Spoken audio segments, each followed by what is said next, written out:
तो रिसोर्सेज का मतलब बेसिकली क्या होता है कि जो भी चीज हमारे अर्थ पे है, ठीक है, जिसको हम यूज कर सकते हैं अपना क्या करने के लिए, अपना नीड को सेटिस्फाई करने के लिए, अपनी जरूरत को सेटिस्फाई कर, ठीक है, और जिसको हम टेक्नोलॉजी से निकाल सकते हैं, जिसको निकाल के मेरे को इकोनॉमिकली पैसा या फायदा होगा, और जिसको सोसाइटी निकालने से मना नहीं करेगी, कल्चरली उसको एक्सेप्ट करेगी, उसको हम रिसोर्स बोलते हैं। एक टाइम था जब हम लोग छोटे थे, जब हम लोग 1994 95 की बात कर रहे हैं, तो एक तो हम लोग को ना ऐसे लिखने आता था कि Bihar is the richest state of India inhabited by the poorest people. ये एक तो ऐसे हम लोग को बहुत बहुत आता था, है ना।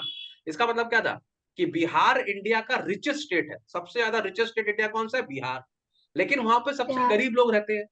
तो ये कैसे पॉसिबल है, या आयरोनिकल कैसे हो सकता है, आपका स्टेट सबसे अमीर है पर वहां के लोग सबसे गरीब है, ऐसा क्यों? क्योंकि उनके पास जो रिसोर्सेस थे उनको उसके बारे में मालूम ही नहीं था, ठीक है, वो लोग अपने रिसोर्सेस को जानते ही नहीं थे, उनके पास टेक्नोलॉजी नहीं थी रिसोर्सेस को निकालने के लिए। समझ आया बात को? जैसे जैसे हमारा इंडिया, उस टाइम हमारा इंडिया भी थोड़ा सा क्या नाम है, हाँ। हम लोग भी, हमारे इंडिया की भी हालत थोड़ी खराबी थी, ठीक है, हमारे पास भी पैसे की कमी थी, हम भी बहुत साल से गुलाम रहे हैं, तो हम लोग अपने आप को डेवलप कर रहे थे, हमारे पास उतना पैसा, जितना आज हमारे पास पैसा, उतना पैसा हमारे पास उस टाइम नहीं था। तो आज हमारे पास पैसा है तो हम क्या कर रहे हैं, उससे अपने रिसोर्सेज को एक्सट्रैक्ट कर रहे हैं, जमीन से अपने रिसोर्सेज को निकाल रहे हैं। तो जितना भी हमारा हाँ। रिसोर्स जो है बिहार का या झारखंड का, वो अब निकल रहा है। तो अब उस रिसोर्स को हम यूज कर सकते हैं, उसको हम टैप कर सकते हैं। तो अब बिहार में, झारखंड में बहुत पैसा हो रहा है, यूपी में बहुत पैसा हो रहा है, क्योंकि हम लोग क्या कर रहे हैं, अपने रिसोर्सेज को यूज कर रहे हैं। देखो यूपी में इतना एग्रीकल्चरल लैंड था हम लोग के पास, बिहार में हम लोग का एग्रीकल्चरल लैंड था, लेकिन हम लोग अच्छे से उसमें खेती भी नहीं कर पाते थे। क्यों? क्योंकि इरिगेशन का प्रॉब्लम था, डैम्स नहीं थे हमारे पास में, हमारे पास HYV सीड्स नहीं थे, हमारे पास कोई साइंटिफिक टेक्निक नहीं थी। पर अब हो रही है, और अब हम अपनी टेक्निक लगा रहे हैं, इसी के लिए हमारे इंडिया में इतना ज्यादा कल्टीवेशन हो रहा है, इतना ज्यादा एग्रीकल्चर हो रहा है। तो लैंड भी तो हमारा रिसोर्स ही है, वाटर भी हमारा रिसोर्स ही है, ठीक है, कोल भी हमारा रिसोर्स है, पेट्रोल भी हमारा रिसोर्स है, यूरेनियम है, जो भी चीज हमको नेचर में मिलती है जिसको हम यूज कर सकते हैं, उसको हम रिसोर्स बोलते हैं, ठीक है। हम्म। चलो एक बार यहां से रूट कर, do you think, Do you think that resources are free gifts of nature as it is assumed by many? They are not. Resources are a function of human activities. Human beings themselves are essential components of resources. They transform material available in our environment into resources and use them. तो जैसे मैं तुमको These, अभी, जैसे these, मैंने तुमको अभी, मैंने तुमको एग्जांपल दिया ही कि अगर सब लोग बोलते हैं हाँ। Resource free gift of nature है, अगर रिसोर्स फ्री गिफ्ट, और सारा रिसोर्स अगर फ्री गिफ्ट ऑफ नेचर होता तो फिर बिहार में पैसा का प्रॉब्लम क्यों था, है ना। तो बिहार में पैसा का हम्म। प्रॉब्लम इसके लिए था क्योंकि हमारे पास वो जो रिसोर्स है उसको यूज करने का टेक्नोलॉजी ही नहीं था, और टेक्नोलॉजी को लाने का पैसा नहीं था, है कि नहीं। तो फ्री नहीं है। आज हमारे पास पैसे हैं तो हम टेक्नोलॉजी ला सकते हैं, जब हम टेक्नोलॉजी ला सकते हैं तो हम उसको लगाते हैं, और उससे हम जो रिसोर्सेज उसको एक्सट्रैक्ट कर लेते हैं। आज डायमंड क्या हम लोग को ऐसे पड़ा हुआ थोड़ा मिलता रास्ता में, डायमंड के लिए तो हमको कोल माइन बनानी पड़ेगी, कोल का जो माइन है उसके नीचे जाना पड़ेगा। तो हम्म। क्या माइन ऐसे फ्री में बन जाता है? नहीं, उसको प्रॉपरली बनाना पड़ता है कि नहीं, उसको सेफ्टी प्रोसीजर है, उसके अंदर में हाँ। बहुत डीप करना पड़ता है डिग, तो उसमें भी तो पैसा लगता है। तो हाँ। फ्री गिफ्ट नहीं है, उसको उसको नरिश करने के लिए, उसको निकालने के लिए भी पैसा हमको लगता है। समझ में आ रही है बात को? तो बहुत जन को लगता है फ्री हाँ। गिफ्ट ऑफ नेचर है। देखो अगर हम मछली पकड़ने भी जाते हैं ना, ओशन में मछली पकड़ने भी जाते हैं, तो हमको शिप चाहिए, है ना, हमको वो नेट चाहिए, हाँ। हमको फिशरमैन चाहिए, हमको उसको पकड़ने का हाँ। अपैरेटस चाहिए, है ना। तो उसका भी तो पैसा लगता है कि फ्री में ऐसे हाथ डाल के मछली निकाल लेंगे, ऐसा तो नहीं होगा, है कि नहीं। तो वैसे ये फ्री हाँ। गिफ्ट ऑफ नेचर बोला जाता है पर एक्चुअली है नहीं, ठीक है। चलो हाँ। अब रिसोर्सेज को यहाँ पे These डिवाइड किया। resources, hmm. these resources can be classified in the following ways on the basis of origin, biotech and abiotic, on the basis of exhaustibility, renewable and non-renewable, on the basis of ownership, individual, community, and national and international, on the basis of status of development, potential, developed stock and reserves. ठीक है, तो अब इन्होंने देखो यहाँ पर resources को बहुत सारा कैटेगरी में बांट दिया है। सबसे पहले बोला कि ओरिजिन के हिसाब से देख सकते हैं हम बायोटिक, अबायोटिक, ठीक है। बायोटिक मतलब क्या होता है, जो बायोलॉजिकली अलाइव है, ठीक है, जो बायोलॉजिकली अलाइव है वो हाँ। बायोटिक है, जो बायोलॉजिकली अलाइव नहीं है वो अबायोटिक है, ठीक है। एग्जॉस्टेबिलिटी का अगर हम बात करें तो क्या वो रिन्यूएबल है या नॉन रिन्यूएबल है, रिन्यूएबल मतलब जो हम लोग को मिलता रहेगा, फॉर एग्जांपल सोलर एनर्जी, है ना, सोलर जब भी सूरज आएगा हम्म, हम लोग को वो रिसोर्स मिलेगा, तो वो रिन्यूएबल है।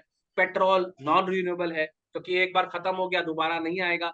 तुम बोले कि सर आ सकता है, लेकिन हम्म, आने में जितना साल लगेगा उतना साल हम जिंदा ही नहीं रहेंगे। आने में तो उसको लगेगा 10,000 हम्म, साल, 10,000 साल तक कोई रहेगा जिंदा? पॉसिबल ही है।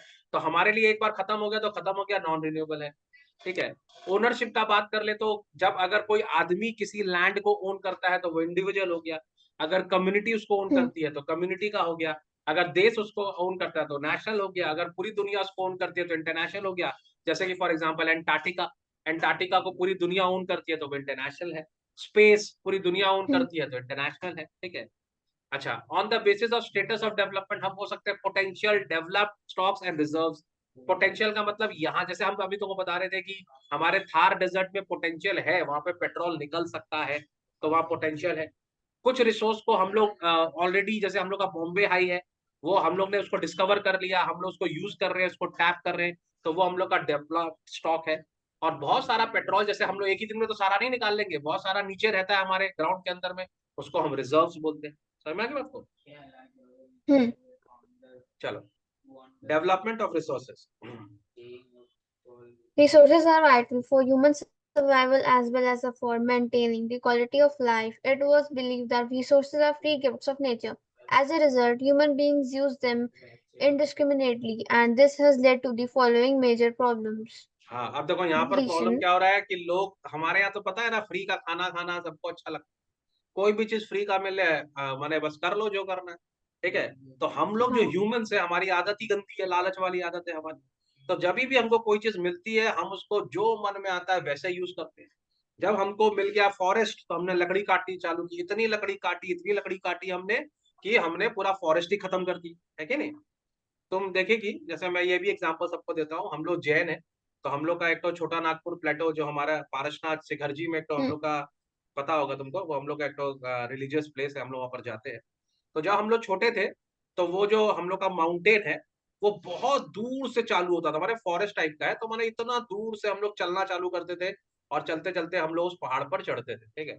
लेकिन लोगों ने आके क्या किया, आस्ते आस्ते यहाँ का पेड़ काट, यहाँ का पेड़ काट, अरे अब ये जो माउंटेन है यहाँ पे घर बन गए हैं, यहाँ होटल्स बन गए हैं। ठीक है।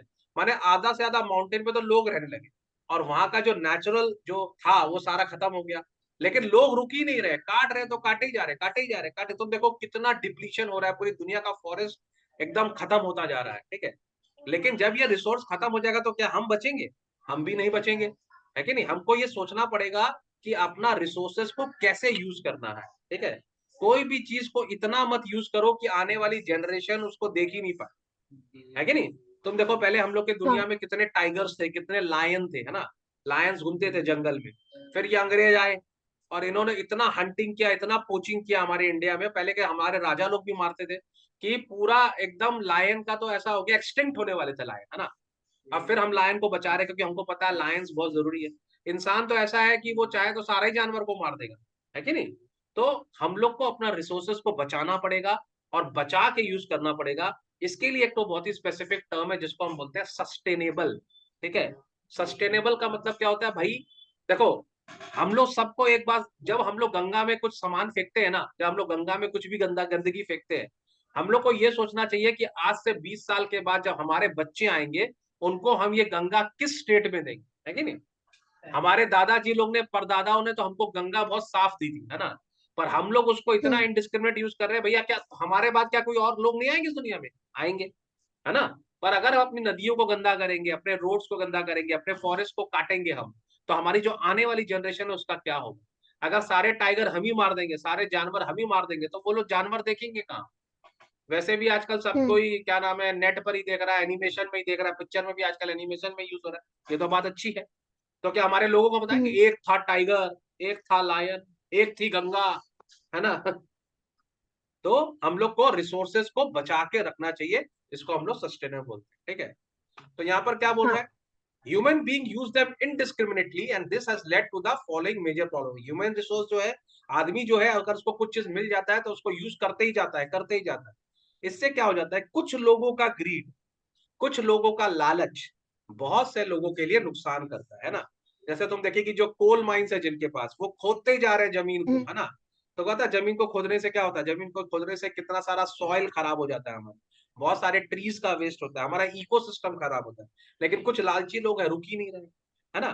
तो depletion of resource for satisfying the greed of few individuals, accumulation of resource in few hands which in turn divide the society into two segments, that is haves and haves nots or rich or poor। अगर सारा resource अमीर लोग ही रख लेंगे या जितने भी privilege class है वो लोग रख लेंगे तो पूरी दुनिया में दो क्लास बन जाएगा, अमीरों का और गरीबों का, और फिर हमेशा रिच और पुअर के अंदर में क्लैशेस होगा। तो जो रिसोर्स है दुनिया का वो इक्वली डिस्ट्रीब्यूट होना चाहिए, या देश का जो रिसोर्स है वो सब में बराबर बंटना चाहिए, ठीक है। Indiscriminate exploitation of resource has led to the global ecological crisis such as global warming, ozone layer depletion, environmental pollution and land degradation। जिस प्रकार से दुनिया में पूरा रिसोर्स को यूज कर रहे हैं उसके कारण ये हम लोग देख रहे हैं आजकल ग्लोबल वार्मिंग हो रहा है ना। तुम देखो आजकल इतना एसी चलता है, इतना लोग देखो इंडिया में इतने लोग अमीर हो गए, भी सबके घर में एसी है, ठीक है। लेकिन एसी से क्या होता है, एसी क्या करता है, सीएफसी इमिट करता है ना, उससे बहुत गर्मी पड़ता है। तुम देखिए कि आज के डेट में तुम जब गर्मी के अंदर घुसेगी तो रोड में चलना मुश्किल हो गया है, क्यों, क्योंकि सारी गाड़ी भी एसी आ रही है आजकल, है ना, जितना भी कैब है सब हम्म एसी है। पर वो जो एसी के कारण जो गर्मी निकल रहा है और जो हम लोग फॉसिल फ्यूल को यूज कर रहे हैं उससे हम लोग का पूरा दुनिया का टेम्परेचर जो है वो बढ़ जा रहा है। टेम्परेचर बढ़ने से क्या होगा, हमारे जो ग्लेशियर्स हैं वो मेल्ट होंगे, ग्लेशियर्स अगर मेल्ट होंगे तो बर्फ का जो पानी जब मेल्ट होगा तो पानी कहाँ जाएगा, वो ओशन में जाएगा, जिससे ओशन में पानी का लेवल राइज हो जाएगा। उससे क्या होगा, बहुत हम्म सारी कंट्री जो है वो डूब जाएगी, है ना। अभी तुम सुना ही होगा कि हम लोग की द्वारिका नदी जो है वो भी डूब गई, द्वारिका एक थी हाँ हम लोग का डूब गया, क्यों डूब गया, क्योंकि ओशन का लेवल बहुत हाई हो गया, ठीक है। कल कुछ सुनामी वनामी आया होगा। अभी ऐसा बोलते हैं कि बहुत सारे हम लोग का जो ये अंडमान एंड निकोबार आइलैंड है ये भी हो सकता है डूब जाए, है ना। वो अभी क्या चल रहा है हम्म भाई, मालदीव्स, वो भी डूब जाएगा 50 साल के अंदर में, पता तुमको। इंडिया में भी बहुत सारी कंट्रीज जो है जो कि ओशन के पास है, कोलकाता फॉर एग्जाम्पल, हो सकता है 100-150 साल के बाद कोलकाता भी डूब जाए पानी के अंदर, क्योंकि ग्लोबल वार्मिंग हो रहा है, ठीक है। और ये सब हमारे कारण हो रहा है, ठीक है। ओजोन लेयर का डिप्लीशन हो रहा है, हम लोग जो सीएफसी रिलीज करते हैं उससे हमारा जो ऑक्सीजन हम्म है वो रिएक्ट करता है और वो ओजोन भी रिएक्ट करता है, जिसके कारण हमारा ओजोन लेयर का डिप्लीशन हो रहा है, जिसके कारण सन की अल्ट्रा वायलेट रेज हमारे ऊपर आ सकती है और हमको नुकसान पहुंचा सकती है, ठीक है। एनवायरमेंटल पोल्यूशन तो हो रहा है, लैंड का क्वालिटी डिग्रेड ही होता जा रहा है दिन पर दिन। तो ये सब क्यों हो रहा है, क्योंकि हम लोग सस्टेनेबल डेवलपमेंट नहीं कर रहे हैं, ठीक है। एक बार ये एक्टिविटी को रीड करो, क्या बोल रहा है सुने जरा। Imagine if the oil supply gets exhausted one day, how would this affect our lifestyle? हम्म। खैर अभी तो जो बच्चे, तुम लोग तो बच्चे हो, तुम लोग को तो कोई डर नहीं लगेगा, सर पेट्रोल खत्म होगा तो क्या होगा, ईवी चला लेंगे सर, आजकल तो ईवी से हम्म चलता है। लेकिन इमेजिन करो अगर हम लोग ने इसका ऑल्टरनेटिव नहीं ढूंढा तो क्या होगा, कितना सारा गाड़ी बंद हो जाएगा, फिर हम लोग को साइकिल में जाना पड़ेगा, हम लोग फिर से पुराना जमाना में आ जाए, घोड़े पे जाएंगे, घोड़ा भी नहीं है, हमने सारे घोड़े मार दिए, तो फिर हम लोग को पैदल जाना पड़ेगा, कोई हम लोग स्टोन एज आ जाएगा हम लोग का वापस से, है कि नहीं। तो हम मैंने, हाँ पेट्रोल हम लोग के लिए बहुत इंपॉर्टेंट है, रिसोर्सेज हम लोग के लिए बहुत इंपॉर्टेंट। देखो ये तो इंपॉर्टेंट टर्म आया है यहाँ पे, सस्टेनेबल डेवलपमेंट, मैं तुमको ये बोला था ये बहुत ही इंपॉर्टेंट है तुम लोग के लिए, ये एग्जाम में क्वेश्चन भी पूछता है, इसका मतलब भी समझना चाहिए। सस्टेनेबल मतलब क्या होता है, सस्टेनेबल का मतलब होता है कि जो चीज आज आप यूज करो लेकिन कल के लिए भी छोड़ो, है ना। जैसे अगर आज आपको पानी चाहिए तो जरूर चाहिए पानी, आप पानी पीजिए, पर पानी को इतना पल्यूट मत कीजिए कि आने वाली जनरेशन को नहीं मिले, आप उसको रिसाइकल करिए, है कि नहीं। ये सब तो बायोलॉजी, ये तो बायोडिग्रेडेबल है, इसका जो गंदा चीज है पानी तो अपने आप को खुद प्योरीफाई कर सकता है अगर आप गंदगी नहीं करेंगे, ठीक है। तो जरा इसको रीड करो एक बार। हाँ Sustainable economic development means development should take place without damaging the environment, and development in the present should not compromise with the needs of the future generations. अब देखो ये बहुत ही सिंपल एग्जांपल है, फॉर एग्जांपल देखो आपको लकड़ी चाहिए तो आपको पेड़ काटना होगा, ठीक है। आपने पेड़ काटा, आपने एक पेड़ काटा, आप दो पेड़ को प्लांट भी कर दो, है ना। तो क्या होगा, आपने जो पेड़ लगाए तो 20 साल के अंदर वो पेड़ फिर वो जो प्लांट है वो फिर से पेड़ बन जाएगा, है ना। वो जो आपने लगाया था वो फिर से एक तो ट्री बन जाएगा। तो मतलब आप एक बार अगर ट्री काट रहे हो तो दूसरा ट्री आप ग्रो भी कर रहे हो, तो इस तरह से कभी आपका नुकसान नहीं होगा, है कि नहीं।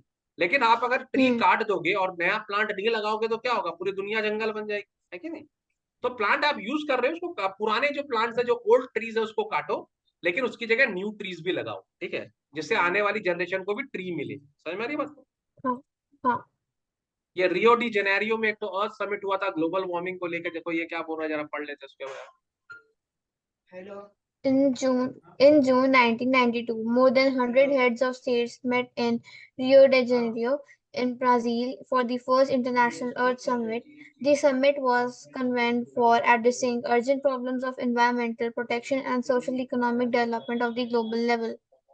The assembled leaders signed a declaration of global climatic change and biological diversity.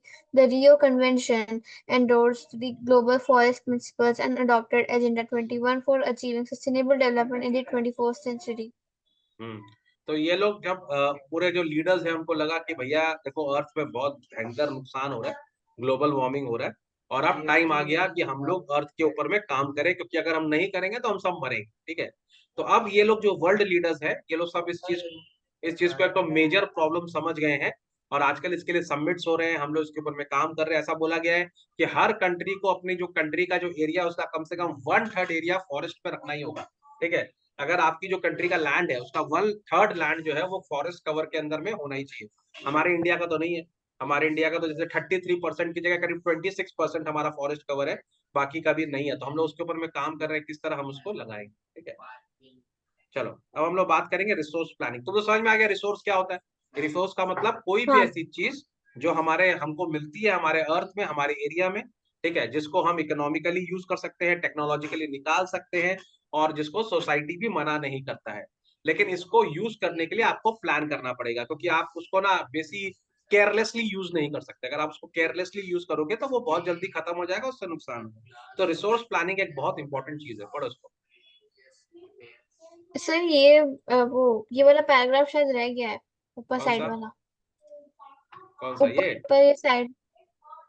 हाँ, एजेंडा ये 21? एक्टिविटी, ये मतलब कुछ कर, एक्टिविटी नहीं कौन वाला। सा वाला? ये वाला 21? नहीं नहीं, एक्टिविटी जो लिखी है ना ब्लू बॉक्स के नीचे। ये हाँ। पढ़ लो इसको, चलो कोई बात नहीं।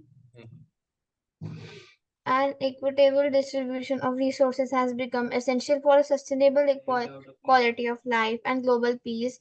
If the present trend of resource depletion by a few individuals and countries continues, the future of our planet is in danger. क्या Therefore, मतलब हुआ? resource planning is आराम से essential. Siddhi. An equitable distribution of resources has become essential for sustained quality of life. Equitable मतलब सबको बराबर से resource distribute होना चाहिए, ठीक है, ठीक है। लेकिन जिस प्रकार का हाँ, ट्रेंड हम लोग का अभी चल रहा है, तो कुछ इंडिविजुअल और कुछ कंट्री जो है वो पूरे फ्यूचर ऑफ प्लैनेट को डेंजर में डाल सकते हैं, ठीक है। Therefore, resource planning is essential for sustainable existence of all form of life. Sustainable existence is a component of sustainable development. तो बोल रहा है पूरी दुनिया को मिलके काम करना पड़ेगा कि हम लोग सारी लाइफ, जितनी भी दुनिया की लाइफ उसको बचा के चले, सस्टेन करके चले। और अगर हम सस्टेन करेंगे तभी हम लोग का सस्टेनेबल डेवलपमेंट होगा, वरना बहुत बड़ा प्रॉब्लम हम लोग के लिए हो जाएगा। समझ में आ रही है बात को? हाँ। चलो resource planning. Planning is the widely accepted strategy for judicious use of resources. It has importance in countries like India, which has enormous diversity in the availability of resources. There are regions which are rich in certain types of resources but are deficient in some other resource. तो यहाँ पर क्या बोल रहा है? Planning करना बहुत जरूरी है। इंडिया तो देखो एक बहुत बड़ा कंट्री है, ठीक है। इसके अंदर हम लोग के अंदर इनॉर्मस डाइवर्सिटी भी है रिसोर्सेज के अंदर। कुछ रीजन हमारे ऐसे हैं वो कुछ चीजों में बहुत अच्छे हैं और कुछ चीज में डेफिशिएंट है। तो हम लोग तो बहुत लकी है कि हमारी कंट्री बहुत बड़ी है। जैसे फॉर एग्जांपल अगर हम लोग देख ले तो हम लोग का जो असम एरिया है वहां पर इतना बारिश होता है कि वर्ल्ड का सबसे ज्यादा बारिश असम में होता है ना, चेरापूंजी में, मौसिन राम। और उसी के पूरा लेफ्ट में अगर हम जाएंगे तो हम लोग का राजस्थान है, रेगिस्तान है, वहां बारिश नहीं होता है कि नहीं। तो इसका मतलब जो असम है वहां पर जो जो कल्टीवेशन होता होगा वहां पर ऐसा होता होगा जो कि बारिश को फेवर करता हो, और राजस्थान में जो करता होगा वो बारिश के अनफेवरेबल है। तो हम लोग असम से सामान लेके राजस्थान में दे सकते हैं और राजस्थान का सामान जो है वो असम में दे सकते हैं, है कि नहीं। तो हम लोग एक दूसरे को हेल्प कर सकते हैं, जहां पर जो चीज ज्यादा है वो दूसरे को दे दो और जो कम है वो लाकर वहां पर भर देंगे। तो क्योंकि हम लोग तो इतने, हमारी कंट्री तो काफी बड़ी है तो हम लोग सब काम ही कर सकते हैं। इंडिया ऐसी कंट्री है यहाँ पर हम लोग का क्या नाम है, हम लोग के स्नो कैप्ड माउंटेन्स भी हैं और हम लोग के डेजर्ट्स भी हैं, ठीक है। हमारे पास सब कुछ है, हमारे पास आईसी डेजर्ट भी है, और हमारे पास क्या नाम है, माने हमारे पास लद्दाख है जो कि एकदम स्नो डेजर्ट है, राजस्थान है जो कि बालू वाला डेजर्ट है, नीचे केरला है जहां पर एवरग्रीन फॉरेस्ट है। तो वी हैव एवरीथिंग, जो चाहिए देश को है, तो जहां पर जिसकी जरूरत है वो हम लोग उसको संग शेयर कर लेंगे, ठीक है। हाँ. चलो यहाँ से there are, There are some regions which can be considered self-sufficient in terms of the availability of resources, and there are some regions which have acute shortage of some vital resources. For ठीक है। example, the states of Jharkhand, Chhattisgarh, and Madhya Pradesh are rich in minerals and coal deposits. ठीक है, Aruna- आगे। Aruna- Arunachal Pradesh has abundance of water resources but lacks in infrastructure development. अब देखो यहाँ पर क्या बोल रहा है, हमारे यहाँ पर झारखंड है, छत्तीसगढ़ है, मध्य प्रदेश है, जहाँ बहुत सारे मिनरल्स है, बहुत सारा कोल है। हमारे पास अरुणाचल प्रदेश है जहाँ पर बहुत पानी है लेकिन इंफ्रास्ट्रक्चर नहीं है। जो state of Rajasthan is very well endowed with solar and wind energy, Rajasthan से हमको सोलर एनर्जी मिल जाएगा, विंड एनर्जी मिल जाएगा, लेकिन वहां पर वाटर रिसोर्स नहीं है। फिर देखो the cold desert of Ladakh, it is relatively isolated from the rest of the world. हमारे पास कोल्ड डेजर्ट भी है लेकिन वो दुनिया से अपनी बाकी देश से जुड़ा हुआ नहीं है। It has a very rich cultural heritage but it is deficient in water. Again Ladakh में बर्फ है लेकिन पानी नहीं है। Infrastructure in some vital minerals. This call for a balanced resource planning at the national, state and regional and local level. तो जो देश के मंत्री हैं उनको क्या करना पड़ेगा, उनको ये देखना पड़ेगा कि जो इंडिया है वहां पर कौन सा एरिया में हमको क्या मिलेगा और कौन से एरिया को हमको क्या देना होगा ना। अगर हम इसको सही से प्लान कर लेंगे तो हमारा इंडिया जो है वो बहुत अच्छा से काम करेगा, है कि नहीं। और हम लोग बहुत लकी हैं कि हमारे पास सब कुछ अवेलेबल है। बहुत सारी कंट्री है वर्ल्ड में इतनी छोटी सी है, उनके पास कुछ है ही नहीं, है ना, तो उनको बहुत प्रॉब्लम होता है। फॉर एग्जाम्पल श्रीलंका, इतना छोटा सा कंट्री है, उन लोग का सारा सुख तो है नहीं उनको, तो उनको फिर इंडिया से सामान मंगाना पड़ता है कि नहीं। हाँ. चलो, resource planning in India. Resource planning. Resource planning is a complex process which involves first identification and inventory of resources across the regions of the country. This involves surveying, mapping, and quantitative estimation and measurement of the resources. तो सबसे पहले क्या होता है सबसे पहले तो आपको ढूंढना पड़ेगा कि रिसोर्स है कहाँ। जैसे भी हम लोग ढूंढ रहे हैं, मैं तुमको बताया इंडिया में हम लोग पेट्रोल को ढूंढ रहे हैं। ढूंढने में बहुत पैसा लगता है भाई साहब, है ना। ऐसा ही नहीं है कि हम लोग जैसे एक गड्ढा खोदेंगे हमको पेट्रोल मिल जाएगा, ऐसा है नहीं। उसके लिए भी हमको बहुत पैसे खर्च करने पड़ते हैं, है ना। अभी इंडियन गवर्नमेंट ने जो हमारे रिसोर्स वाले लोग हैं, हमारे जो जियोलॉजिस्ट है, उनको बोला है कि हम आपको 4 कुआं खोदने का पैसा दे रहे हैं, आप 4 जगह ट्राई करो, ठीक है। और एक कुआं खोदने के लिए मिलियंस ऑफ डॉलर्स लगते हैं, ठीक है। तो आप करो, ट्राई करो। अगर आपको मिल जाता है तो बहुत खुशी की बात है, नहीं भी मिलता है तो कोई बात नहीं, ट्राई तो कर ही सकते हैं हम लोग, है ना। तो हम लोग ट्राई कर रहे हैं। और हम लोग ने, जरूरी थोड़ी है कि हम एक जगह जहां पर लोकेट करेंगे वहां मिल ही जाएगा ऑयल, जरूरी तो नहीं है। हो सकता है सारा पैसा वेस्ट हो जाए। दूसरी जगह जहां हम ट्राई कर रहे हैं हो सकता है वहां ऑयल निकल जाए। अगर ऑयल निकलेगा तो हमको बहुत पैसा का फायदा होगा, है ना। तो सबसे पहला काम क्या, आइडेंटिफिकेशन करना पड़ेगा ना, कि आपका कहाँ है इन्वेंटरी रिसोर्सेज, ठीक है। पूरी कंट्री में देखना पड़ेगा पेट्रोल कहाँ ढूंढे, ठीक है। तो आपको सर्वे करना पड़ेगा, आपको मैप करना पड़ेगा। फिर आपको देखना पड़ेगा कि वहां पे उतना, मान लो आपको पेट्रोल मिल भी गया, ठीक है, लेकिन वो उसका क्वालिटी बहुत खराब है, तो कोई फायदा नहीं है ढूंढ कर। या आपको ऑयल अच्छा क्वालिटी का मिल गया पर उसमें क्वांटिटी नहीं है, तब भी कोई फायदा नहीं है। आपको क्या चाहिए, आपको ऐसा ऑयल चाहिए जिसका क्वालिटी भी अच्छा हो और क्वांटिटी भी ह्यूज अमाउंट में हो, है ना।